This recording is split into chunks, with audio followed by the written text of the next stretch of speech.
Alright, how's it going, guys? So in my last video, I talked about all the reasons why I personally don't like the show Hell of a Boss. And look, as confident as I usually am posting these YouTube videos, I was a little nervous about that one. Because look, when I make a video critiquing a show, I try to be as fair as possible and do everything in good faith so it doesn't seem like I'm just nitpicking at stuff for no reason. But even when you try your hardest to be fair, you still never know how people are going to perceive a video. Especially when you're talking about something like Hell of a Boss that has a die-hard fan base. But I was actually really surprised to see that a lot of people not only agreed with my points in the video, but also said that they had been feeling the same way about the show for a while now. And while I put out all my arguments as to why I don't like Hell of a Boss, I actually said multiple times in that video that I really enjoy Has Been Hotel. And with the 1-year anniversary of Has Been Hotel coming up, I do plan on making a 1-year retrospective video on season 1. But I figured, hey, I made a negative video on Hell of a Boss, let me make another one for Has Been Hotel. But this one's a little different because while this isn't an inherent critique of something that comes from the show, at least not yet, it is a critique of something that comes from the fandom, and that is the ship of Husk and Angel. Yes, Huskerdust. You know, I remember seeing the seeds be planted during the song Loser Baby, but I didn't really think much of it, or at least I didn't want to. But it only took one trip to Twitter for me to find out that so many fans were already running with this ship, coming up with a name, creating fan art, doing the whole 9 yards. And look, I am not someone who likes to police people and say, hey, no, you can't ship these characters together, no, bad, I don't like that,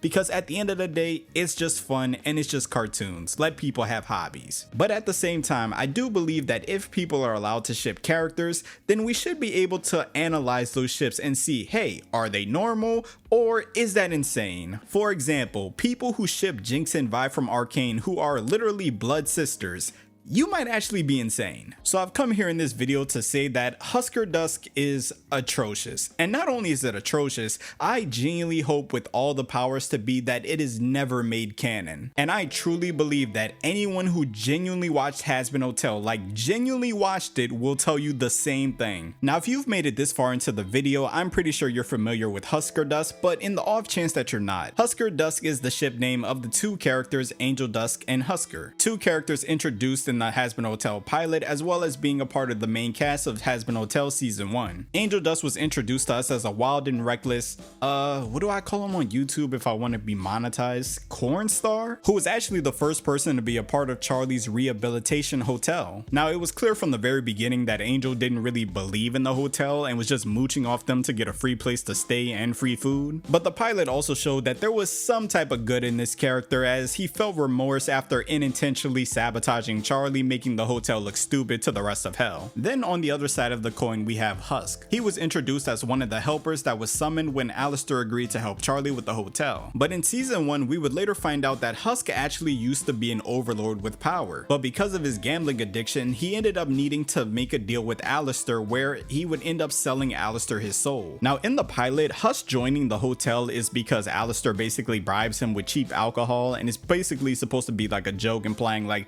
oh, Husker likes to drink a lot, so he'll do the job if it means that he's getting paid in alcohol. But since it was revealed later in season 1 that Alistair actually owns Husk's soul, it's more than likely that he couldn't have refused the hotel job even if he wanted to, because it is implied that he kind of just has to serve Alistair. I say all this to say that Husk is not working at the hotel because he's doing it out the kindness of his heart. He's doing it because it's basically a job, at least in the beginning of the show. So I want you to imagine that you're clocking in at a job that you really don't want to be at, and this is your first interaction with a regular. Hi. Go fuck yourself. Only if you watch me. Yeah, so this man got harassed 3 minutes into his shift. And I know there's gonna be some people to be like, Corin, it's just a joke. Don't take it so serious. And I would say if it was a one-off, alright, it fits with the tone of like being in hell, Has Been Hotel, like that type of comedy, I could understand that. But the thing is, it's not like some one-off joke. They make it a reoccurring thing from the pilot all the way up until episode 4. Quite literally, every interaction that Husk and Angel have for almost half the season is Angel just sexually harassing Husk. And I'm really not trying to exaggerate here, this is genuinely just the only way I can describe it. Every interaction is either Angel talking dirty to Husk, touching on Husk, alluding to something sexual, even inviting Husk to do the act, or literally anything else that would fall into that category. And what makes it even crazier is that it's written in a comedic tone. And look, maybe, like just maybe I could give it a pass if Husk was entertaining it at all, but every single one of the interactions interactions ends with him getting mad, pushing Angel off him, telling him to leave him alone, and cussing him out. And I saw someone on Twitter of all places trying to defend this part of Angel's character, and they basically said, well, that's basically just how Angel acts and they don't really mean any harm by it. They do it to everybody. Which, you know, when I read that, I just kind of got up and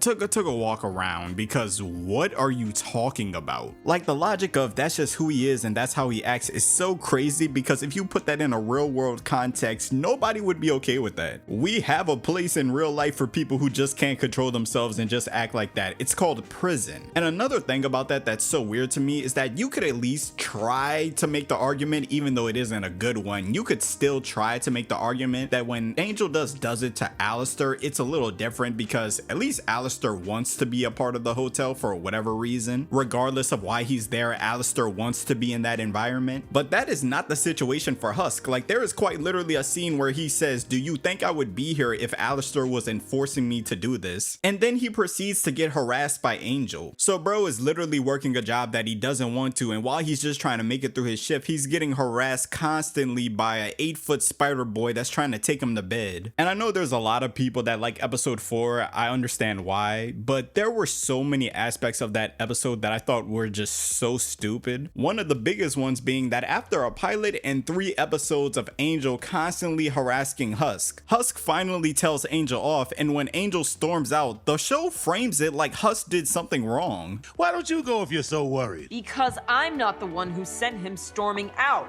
You caused it, you drag him back. I genuinely remember watching this episode for the first time the day it came out and thinking to myself, what did Husk do wrong? If we took this same logic outside of a cartoon and put it in a real world circumstance, and you were working at a job and you were getting constantly harassed by the same person over and over again after you have expressed multiple times that you are not okay with it, and then they get mad about it and storm off, imagine your boss or like somebody close to your boss coming up to you and saying, hey, you need to go fix that. Go find them. You would look at them like they were actually insane. And I think what I hated in this episode more than this moment was that it really tried to establish an issue between Angel and Husk, but it did it from the perspective of Angel being the victim. When Husk goes after Angel and he can clearly acknowledge that there's something wrong with him, he's not okay, he tries to help Angel, and this is Angel's reaction. Oh, so now you're gonna act like you give a shit about me? You think after how you treated me, I'm gonna open up to you? Now, my problem with this moment isn't exactly how Angel is acting. Because of what we learned about him earlier in the episode, it's understandable for him to have this angry pull away type reaction. My problem with it is what he's saying doesn't make any sense, because him saying after all you've done to me, implying that Husk has done anything to him, is insane. In every interaction they've had, Husk is the victim of Angel's harassment, and he just takes it and takes it and takes it up until the point where he doesn't even really snap on Angel. All he tells him is stop being fake, because he knows it's an act, and we literally find out that he is faking. Angel puts on a mask pretending that he's happy doing the things that he's forced to do and that he's proud of his work. Now, I want to say this first, Huskerdust is 100% a victim. I've seen countless videos pop up on my homepage debating on if he's actually good representation of victimhood, and look, I couldn't tell you that. I have not gone through the same situations, nor do I personally know anyone who has, so I couldn't tell you. But I can acknowledge, based off of basic empathy, I guess, that his dynamic with Valentino is definitely one of a victim and an abuser. And like I said, I am not critiquing if Angel is good representation of a victim, but I do wonder if they were going to go with this storyline for Angel, why do they then turn around and make him participate in a lesser but similar act to someone else? Because clearly Angel acknowledges what he's doing to Husk is wrong. Like, after they sing Loser Baby together and the episode ends, he doesn't do this with Husk anymore. There are no more moments of him harassing Husk. I don't know, I just find it weird that they chose to go with this running gag. Angel could have been the exact same character, same personality, same mannerisms and all, without being a walking HR report. And I think the part that's even crazier is that Husk clearly helps Angel out of the funk that he's in, and there is no moment where Angel is at least like, hey, sorry I harassed you at the hotel for like the past 3 months. It's all just very odd how that's never addressed in the show. But even with the show never addressing it, I was still okay with the idea of Husk and Angel being cool going forward. I even liked the dynamic that they introduced a couple episodes later of Husk being a mentor figure towards Angel, helping him fight his temptations in the nightclub, and giving him praise for standing up to Valentino. But at no point did I ever think to myself, oh yeah, this is or should be a romantic relationship. So you know, I was kind of shocked to find out that not only is this a ship amongst the fandom, but it's one of the most popular ships out of the entire franchise. And look, like I said, I don't police people when it comes to stuff like this. It's just cartoons. Do whatever you want to do with your use of free will, as long as it's legal. But I would be lying to y'all if I said it doesn't confuse me when I see fans of this series say things like, oh my god, I love Huskerdust, or Huskerdust is so wholesome, I love them. Because like I said earlier in the video, if you were to take this same scenario and put it into real life, you probably wouldn't tell someone who's been getting harassed at their job for like 3 months, you should get with that person. You would probably say something like, you should get a restraining order. And look, this is not me hating on the character Angel, saying that you need to hate this character, because realistically, I don't even hate the character. I just think it's kind of weird that people are saying that these two need to get together when a big storyline for Angel was him being an assault victim, and Husk was clearly a big aspect of him not getting over it, but pushing himself through it. I could be wrong, but I don't think the next logical step of writing would then be for Angel to get with his assault victim. But yeah, this is just my opinions on why this ship is atrocious. And like, I'm standing on the, if this was a real life situation, like if you had a friend and they were in the situation of Husk and they told you that's how they met their significant other, that's how they got with their significant other, you can't tell me that you would think, oh, that is a romantic story. But let me know what y'all think in the comments. Make sure to like, comment, subscribe, and until then, this has been your boy Corin, and I'm off this.